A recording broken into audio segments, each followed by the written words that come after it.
Rahim. Assalamualaikum warahmatullahi wabarakatuh. Alhamdulillah. Alhamdulillah rabbil alamin. Wa bihi nasta'in ala umurid dunya waddin. Wassalatu wassalamu ala asyrafil anbiya'i wal mursalin. Sayyidina wa habibina wa syafi'ina wa qurrati a'yunina wa maulana Muhammadin وعلى آله وصحبه والتابعين وتابع التابعين ومن تبعهم بإحسان إلى يوم الدين.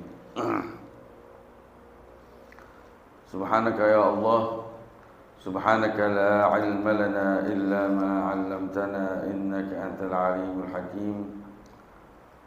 ربنا زدنا علما وارزقنا فهما وافتح لنا فتوح العارفين وفقهنا في الدين وعلمنا التأويل واهدنا إلى سواء السبيل وارزقنا فهم النبيين وحفظ المرسلين وسرعة إلهام ملائكة المقربين. اللهم أغننا بالعلم وزينا بالحلم وأكرمنا بالتقوى وجملنا بالعافية يا أرحم الراحمين. Amma ba'd. Alhamdulillah, puji syukur kehadirat Allah. Salawat dan salam tak lupa senantiasa kita haturkan kepada junjungan kita Nabi besar Muhammad sallallahu alaihi wa alihi wa sahbihi wasallam. Kepada yang terhormat para orang tua, para hadirin jamaah majelis ta'lim Darul Mustafa, terkhusus akhina Al-Habib Saleh bin Syahab yang telah membuka majlis dengan zikir dan salawat kepada baginda Nabi Muhammad sallallahu alaihi wasallam. Kita doakan beliau semoga Allah senantiasa memberikan kekuatan ya di dalam membimbing dan melancarkan program di Yayasan Darul Mustafa ini. Ya Allah berikan semua harapannya, Allah ampuni segala dosanya, Allah angkat derajatnya, begitupun juga kita yang di sini. Amin ya rabbal alamin. Alhamdulillah, kembali kita berjumpa melanjutkan pengajian mingguan kita, di mana pada kesempatan kali ini giliran kita melanjutkan kajian dari kitab Minhajut Talibin wa Umdatul Muftin karya Al-Imam Abi Zakaria Yahya bin Sharaf An-Nawawi,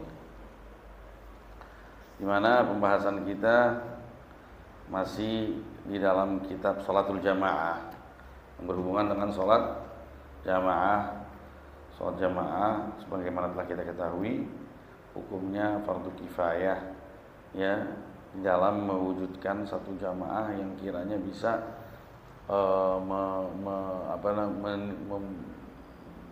mengibarkan syiar agama gitu ya di dalam satu kampung.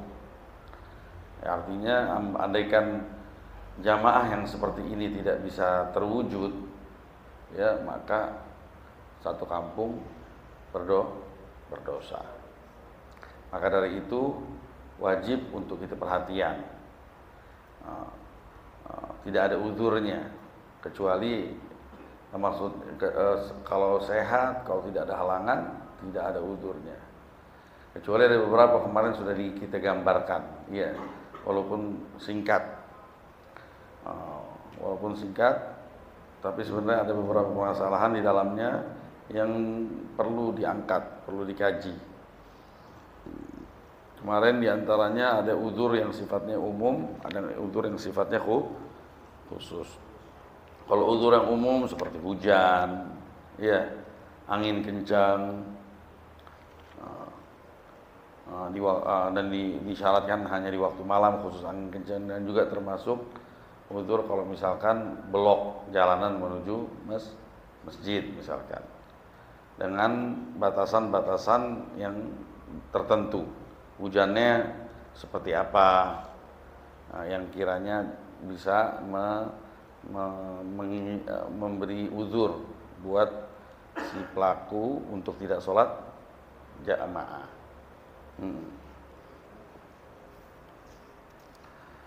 Nah kemarin kita sudah masuk ke uzur khusus seperti sakit,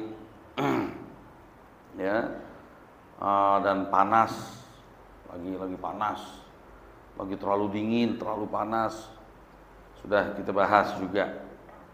Ya, juga kalau lapar tapi dengan syarat makanan sudah digelar, sudah rapi. Kalau lapar makanannya aja belum matang, lu lapar lu ngapain di rumah? Masuk aja ke masjid gitu kan. Ada syaratnya. Atau enggak belum hadir tapi dikit lagi nih. Tempe udah nguning udah. Ya salah. Nah itu enggak apa-apa. Tapi dengan syarat itu dia enggak kuat. Kalau kagak bisa mah. Misalkan contohnya gas lambung naik. Nah itu nggak apa-apa, ninggalin jamaah. Ya. Satu hadis yang bunyinya begini, idza wudi'a 'asha wa ahadikum wa uqimatus shalah fabda'u bil 'asha wa la ya'jalanna hatta yafrugha minhu. Ya, apabila ada makanan sudah digelar bagi kalian, salah satu di antara kalian, terus sholat dikumandangkan, maka dahulukan makan. Kenapa? Karena kalau kita sholat dalam keadaan lapar, akhirnya kagak khusyuk sholat kita. Yang dibayangin, makanan yang dibayangin. Nah, begitu ya. Ada istilahnya, lau quddimal asya, gaddimil asya alal isya. Gaddimil asya alal isya. Jadi asya pakai fathah ainnya itu makan malam. Isya sholat isya di waktu malam. Jadi dari kasus ini ada pepatah bunyinya gaddimil asya alal isya. Dahulukan asya sebelum isya.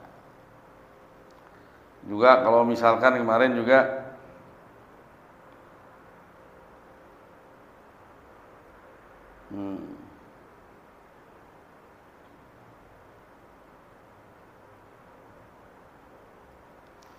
mudafa'at hadath, kayak kita pengen batal misalkan mau buang angin, tebelet mau buang air kecil, tebelet mau buang air besar, Allah udah begitu udah nah itu boleh kita tinggalin jamaah. Ya.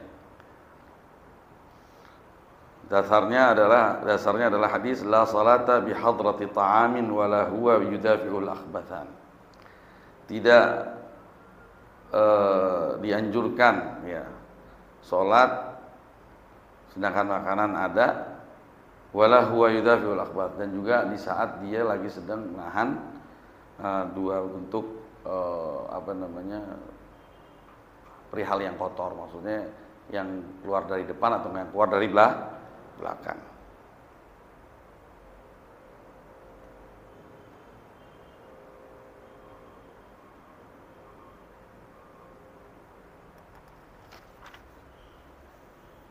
Terus kalau kemarin juga khauf zalim, takut sama orang yang zalim sama dirinya.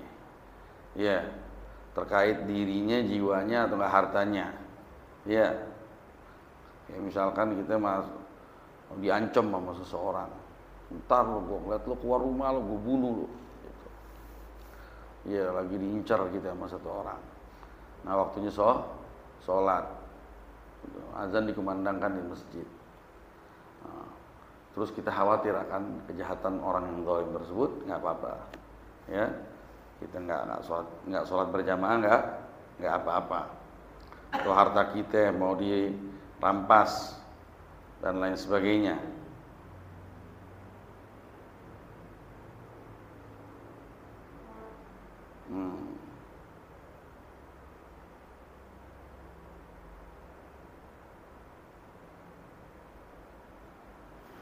Kemudian kalau mulazamat gharim mu'sir, kemarin juga lagi ditungguin sama debt collector, kita ngutang, kita lagi mau ditagih, sedangkan kitanya memang nggak punya duit. Ya, beda kalau misalkan kitanya kaya, itu yang zalim ya kita, bukan si yang nagih. Ada hadis Nabi, matlul ghani zulm, yang bentuk mengulur-ngulurnya seorang yang punya itu adalah kezaliman buat dirinya, ya, darinya, kezaliman darinya. Jadi makanya kita kalau punya, ya, terus beralasan kita nggak mau bayar utang, nah itu zalim buat kitanya yang zalim. Ya, beda halnya kalau misalkan kita memang nggak punya, walaupun udah jatuh tempo, nah itu kita bisa ngelak, bahkan bisa ngelak dihitung sebagai uzur jamaah dan Jumat. Iya, apalagi debt kolektornya nggak bisa diajak ngomong. Terus juga kemarin diantaranya istilahnya telanjang, nggak punya pakaian, pakaian. Dia zuhud, pakaiannya cuman 3 misalkan. Kebetulan karena apa, akhirnya itu pakaian tuh hari semuanya dicuci, dia cuma bisa pakai buat nutupin bawahnya doang misalkan, atasnya masih kelihatan dia di dalam rumah. Nah nggak apa-apa. Atau kemarin sudah kita singgung juga, atau misalkan dia orang punya kewibawaan tertentu, terus pakaian yang bisa menjaga kewibawaannya tuh yang nggak ada, pakaian yang lain ada. Ya, contohnya seorang faqih misalkan. Ya, di negeri tertentu dia memang dikenal kalau misalkan seorang alim ini pakaiannya kalau Jumat harus seperti ini misalkan. Nah, ternyata jubahnya kagak ada. Atau enggak kainnya kagak ada, yang ada celana panjang. Dia mau bisa sholat Jumat pakai celana panjang tapi. Nah, tapi kalau dia sholat Jumat pakai celana panjang, dia punya muruah jatuh. Dia punya kewibawaan jatuh. Nah, itu nggak apa-apa nggak sholat Jumat. Karena dianggap dia kayak kehilangan kayak nggak punya hal yang menutup auratnya. Karena muruah itu dalam tingkat tertentu sampai bisa dinilai seperti aurat untuk menjaga. Jadi muruah itu ada di dalam kehidupan bermasyarakat, ya. Kewibawaan seorang presiden, kewibawaan seorang tentara, kewibawaan seorang guru. Nah, itu penjagaannya dituntut oleh syariat. Bahkan sampai dikatakan kalau orang yang nggak bisa menjaga muruah, ya, maka kesaksiannya tertolak di peradilan. Walaupun dia nggak pernah berbuat dosa, orangnya soleh, ya, tapi cuman dia nggak pernah jaga muruah, nggak menjaga kewibawaan. Nah, itu kesaksiannya ditolak oleh hakim. Makanya penting sekali menjaga muruah. Salah satu muruah yang ada misalkan di negeri Hadramut sono, santri itu nggak boleh makan di pinggir jalan tuh. Santri, apalagi guru, makan di warteg, ya, atau enggak di warkop, atau kan restoran itu bisa menurunkan kewibawaannya dia. Jadi dulu kita nggak bisa begitu, kalaupun terpaksa gitu ngumpet-ngumpet. Tapi ingat, kewibawaan itu berbeda-beda di setiap tempat dan di setiap daerah. Ya, karena di waktu tertentu berbeda. Kewibawaan ulama di Indonesia berbeda dengan kewibawaan ulama di luar negeri, bentuk-bentuknya lain-lain. Juga kayak kemarin orang yang membutuhkan dalam perjalanan, mau persiapan perjalanan bersama rombongan yang dikhawatirkan akan tertinggal rombongan. Ya. Terus kayak makan makanan yang bau, terlanjur makan makanan bau, belum sempat bisa hilang, ya, sedangkan waktu sholat udah masuk, sikat gigi kagak ada, odol kagak ada misalkan. Nah, ini juga terakhir juga kemarin nemenin orang yang sudah naza dari kalangan keluarga dekat tanpa ada yang menjaganya. Nah, itu juga sunnian boleh meninggalkan jamaah atau enggak menungguin orang sakit, tidak ada yang jaga atau ada yang jaga cuman dia merasa nyaman kalau ada kita, ya itu nggak apa-apa kita. Nah, terus ada lagi masih orang yang terlampau gendut, apa disebutnya, obesitas, gendut yang berlebihan, itu uzur, kesian, nggak bisa jalan dia.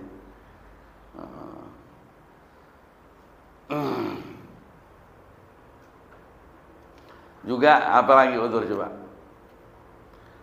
Pengantin baru, ya salah. Tapi di sholat malam doang, Beb. Sholat maghrib sama sholat isya. Kalau sholat zuhur sama sholat zuhur berarti as-shalawat al-lailiyah, subuh, maghrib sama isya. Waktu masih nggak ada matahari, cuma zuhur sama asar nggak uzur. Pengantin baru. Tapi ini nanti ada rinciannya lagi di Babel Qasam, di bab tentang bagi waktu buat orang yang punya bini berbilang. Nah, itu ada pembahasannya nih. Ya. Sampai berapa hari? Katanya kalau pengantin perawan perjaka bisa sampai 7 hari. Kalau yang janda cuma 3 hari misalnya. Nanti itu ada tuh. Ya. Juga orang yang takut kalau nunggu jamaah akhirnya ketiduran, lagi ngantuk berat. Terus atau lagi nanggung, lagi nyari barang yang hilang. Diharapkan ketemu. Takut kalau anak tinggalin malah makin jauh gitu. Makin nggak memungkinkan untuk ketemu. Tapi kalau anak cari sekarang ini memungkinkan untuk ketemu. Nah, itu juga. Ya, ini tambahan di tatimah di dalam syarah. Yang nggak disebutkan tadi.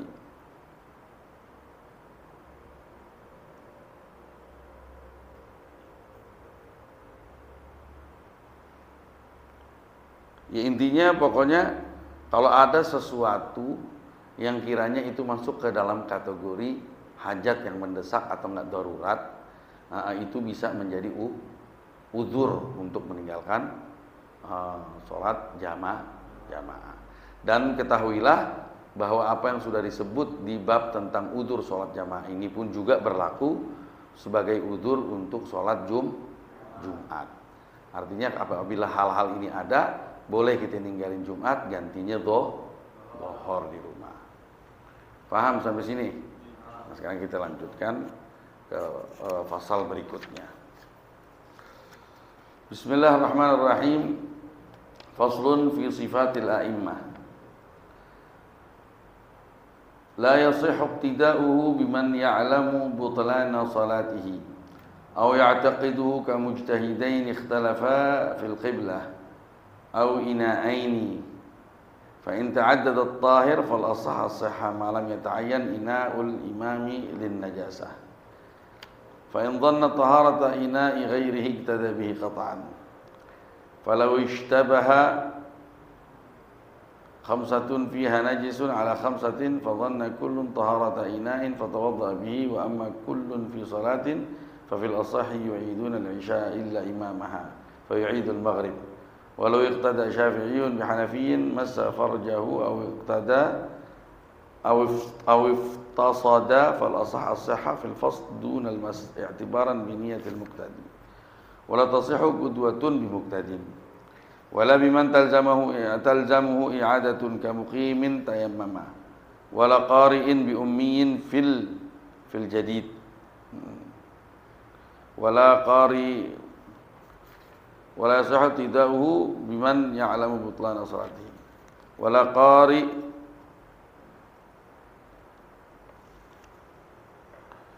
wala qari'in bi ummiyin fil jadid wa huwa man yukhillu bi harfin aw tashdidin min al-Fatihah wa minhu arad yudghimu fi ghairi mawdhihi wa al-thagh yubdilu harfan bi harfin wa tasihhu bi mithlihi wa tukrahu bit tamtam wal fa wal lahin fa in ghayyara ma'nan ka an'amtu bi dhammin aw kasrin abtala salata man amkanahu at-ta'allum fa in ajaza lisana wa lam yamdi zamanu imkani ta'allumi fa in kana fil Fatihah fa ka ummiyin wa illa fa tasihhu salatu wal qudwatu bihi. Bismillahirrahmanirrahim. Bab tentang sifat-sifat sang imam yang memang diperbolehkan kita untuk berimam kepada dirinya. Karena enggak semuanya orang sah untuk dijadikan imam. Nah, di antaranya yang disebutkan di sini sebenarnya masih di masalah ini khusus ada rincian permasalahan yang panjang. Tapi ini anak akan alihkan dulu, kita ambil poin-poin pentingnya dari setiap poin besarnya. Nanti baru tafriknya kita bahas di kesempatan berikutnya karena waktu udah singkat. Pertama, la yasihhu tiqda'uhu biman ngikutin imam yang kita tahu sholatnya imam ini batal. Tapi ini imam nggak tahu sholatnya batal. Gitu. Contoh, tahu ya, tahu dulu. Kita tahu, ini orang sudah mengucapkan satu perbuatan atau nggak melakukan perbuatan atau mengucapkan suatu ucapan yang kiranya membuat dirinya kafir. Orang pada sholatnya, atau nggak begini, ini orang mata-mata, dia kafir, dia lagi sholat sama jamaah banyak, orang taunya dia muslim, saya taunya dia kafir, saya nggak boleh bermakmum kepada dia orang kafir, gimana menjadi imam? Ya.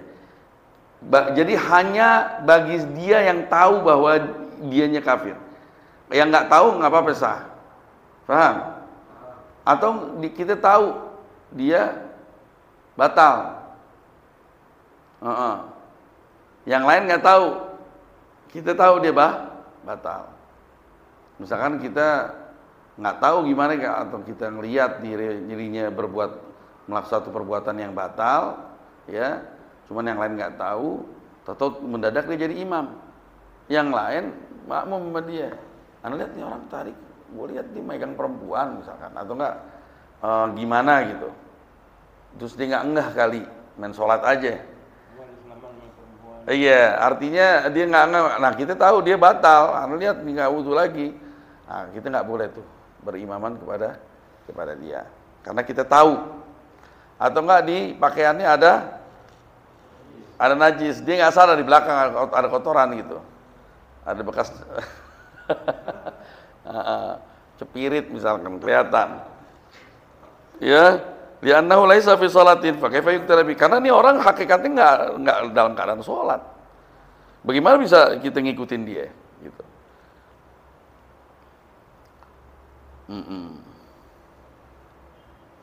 Juga nggak boleh berimam kepada orang yang kita berdasarkan keyakinan kita, kepercayaan kita, ini orang batal.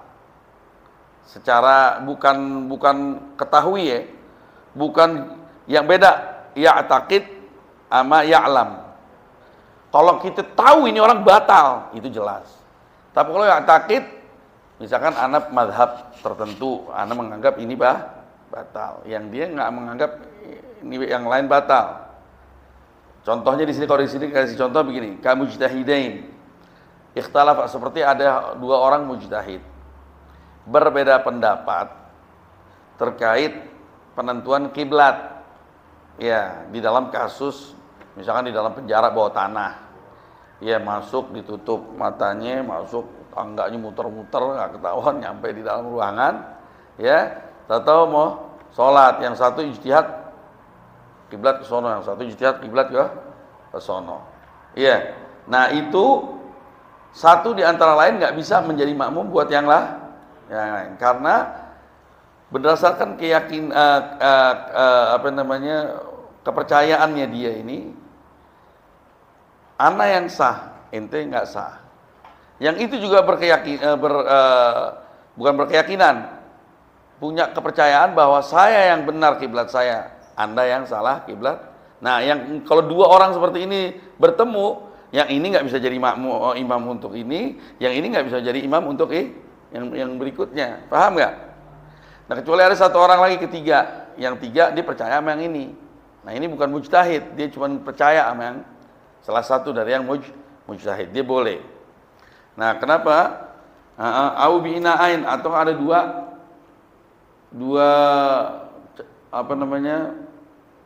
tong, ya, salah satunya diyakini najis, tapi nggak ketahuan yang mana yang najis.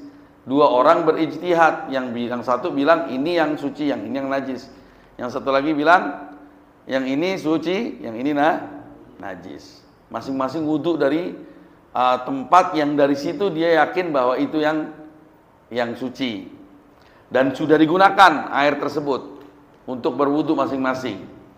Nah, itu juga nggak sah. Ya. Kenapa? Alasannya bi an adda ijtihad ahadum ila kama.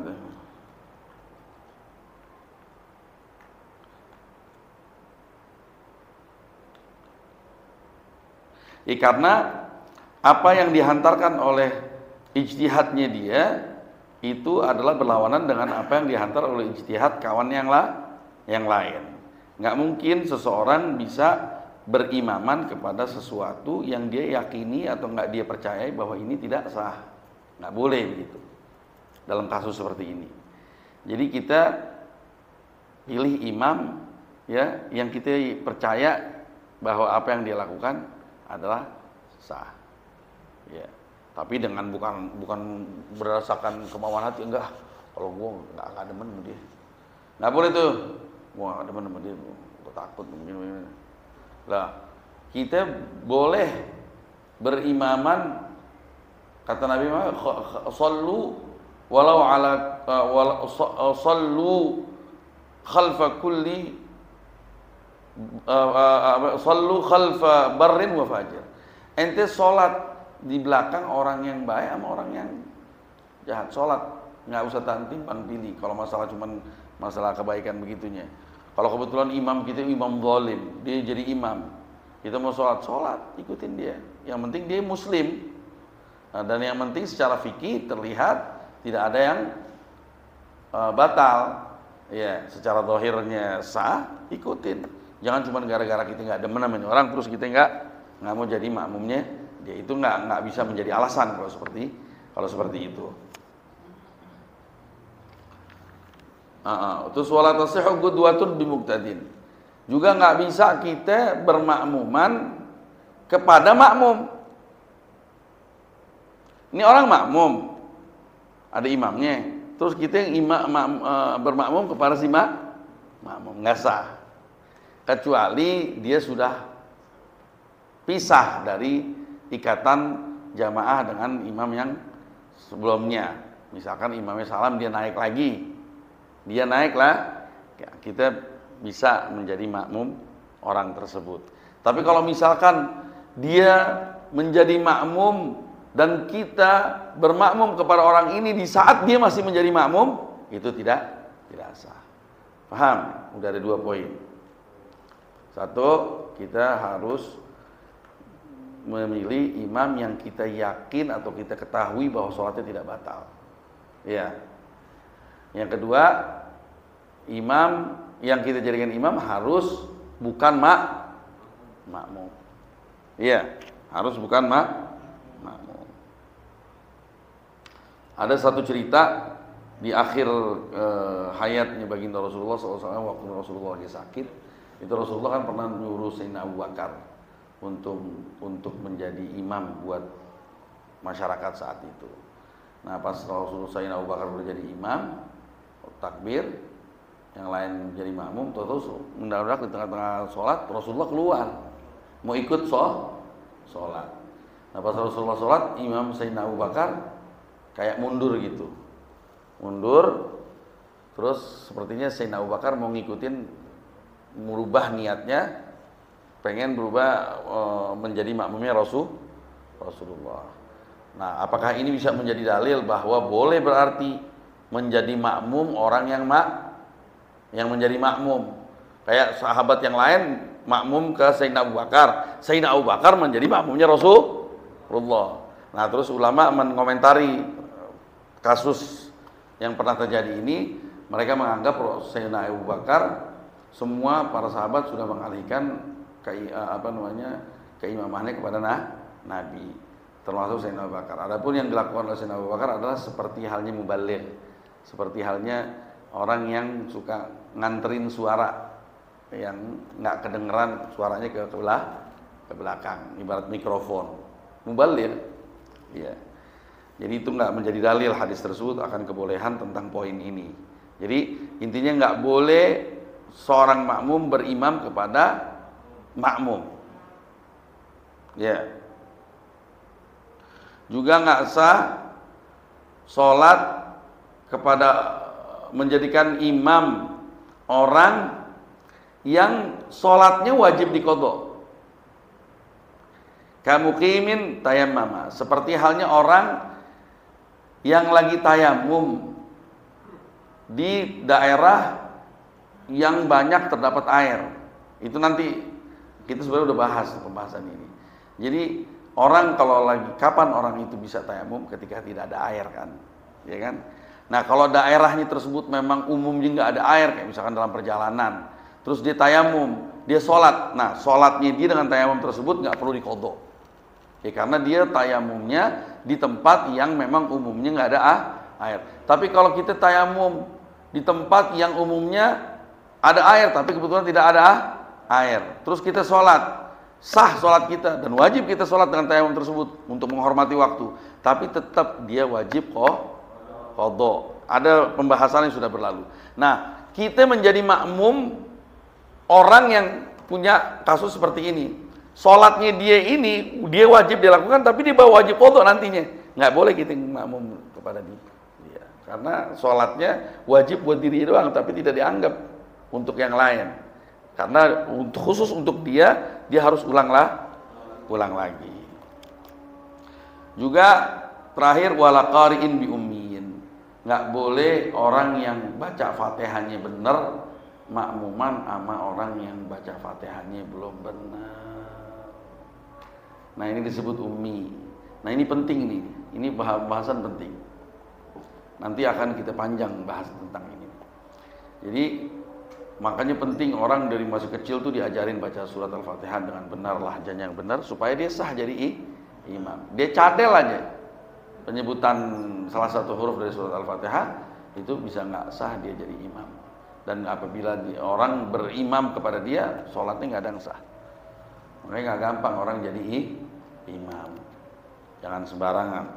Nah ini akan kita bahas lebih panjang. Ama pembahasan yang kemarin tuh, yang tadi tentang bermakmum kepada orang yang kita percayai secara ilmu bahwa ini orang batal. Ada beberapa kasus di sini lumayan ruwet. Nah ini perlu waktu yang cukup nih untuk memberikan kejelasan ini. Jadi ini adalah ilmu yang harus kita perhatikan. Jadi jangan sembarangan kita menjadi imam, atau enggak jangan sembarangan kita main ngikutin imam. Demikian apa yang bisa disampaikan, semoga bermanfaat. Wabillahi taufiq wal hidayah wal afu minkum. Wassalamualaikum warahmatullahi wabarakatuh.